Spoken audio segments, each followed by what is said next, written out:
After 5 hours of talks, the leaders of the ambulance unions announced that their members had decided to reinstate what they called a real emergency service in London.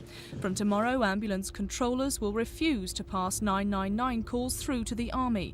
Instead, they'll put them through direct to ambulance stations. They claim they've made a professional decision to ensure the safety of the public.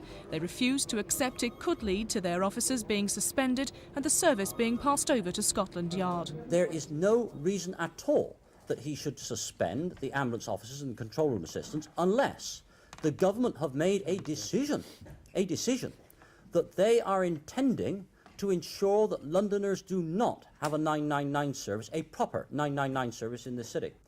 There are hundreds of calls continuously coming through on 999 lines for the ambulance service. And to expect the police to do that job and police our city safely as well is totally and utterly wrong. The unions insist the police would not be able to cope with the service, but Scotland Yard say they would draft in more officers to do the work if necessary.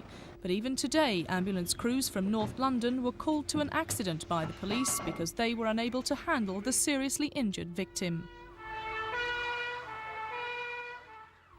Meanwhile, managers of the London Ambulance Service say they will ask Scotland Yard to take over the service if they have to, but they're confident they can continue to route the calls to the police and army even if they have to do it themselves. As far as the effect it will have on the control room in the morning, we are today making contingency plans to deal with that eventuality, but I can assure you that the work will still be passed from Central Ambulance Control to the Scotland Yard tomorrow if the occasion so demands.